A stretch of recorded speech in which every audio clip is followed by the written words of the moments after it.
સાણંદ તાલુકાના સોયલા ગામના યુવકે 1 વર્ષ પહેલા યુવતી સાથે કોર્ટ મેરેજ કર્યા હતા. બાદમાં યુવતીના પિતા સહિત કડીમાં રહેતા ભુવા સહિતે યુવકને ડિવોર્સ પેપર સહી કરવા કરેલા દબાણ અને ધમકીઓથી કંટાળીને યુવકે ગત રાત્રે ઝેરી દવા પીને આપઘાત કરી લીધો હતો.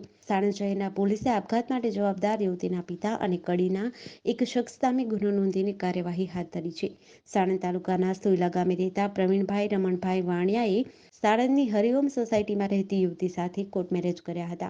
આ લગ્ન યુવતીના પરિવારને મંજૂર ન હોવાથી યુવતીને પ્રવીણની સાથે મોકલતા ન હતા અને યુવતીના પિતા સુરેશભાઈ ભવાનભાઈ પટેલ તેમજ કડીમાં રહેતા રમેશભાઈ પ્રજાપતિ અવારનવાર પ્રવીણને છૂટાછેડા આપવા માટે દબાણ અને ધમકી આપતા હતા. આ બંને તેના મળતિયાઓને પ્રવીણની ઓફિસે મોકલીને જાનથી મારી નાખવાની ધમકી પણ આપતા હતા.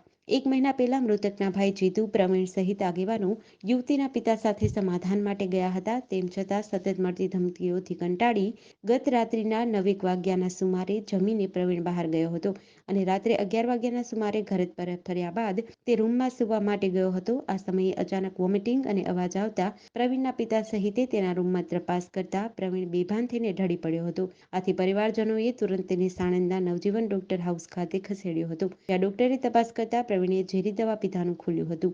સારવાર દરમિયાન પ્રવીણનું મોત થયું હતું. તપાસ દરમિયાન પ્રવીણના બેડ પરથી 7 પાનાની સુસાઇડ નોટ મળી આવી હતી, જેમાં તેણે પરિવારજનોને ઉદ્દેશીને પોતાના મોત માટે સુરેશભાઈ પટેલ અને કડીના ભુવાજી રમેશ પ્રજાપતિના દબાણ અને ધમકીઓથી કંટાળીને આ પગલું ભર્યાનો ઉલ્લેખ કર્યો હતો. મૃતક પ્રવીણભાઈની લાશને સાણંદ સિવિલમાં પેનલ ડોક્ટરની મદદથી પીએમ કરીને ડીવાયએસપી નીલમ ગોસ્વામીએ વધુ તપાસ હાથ ધરી છે. જેડીસી ન્યૂઝ સાથે મુકેશ ગલવાણિયા, સાણંદ.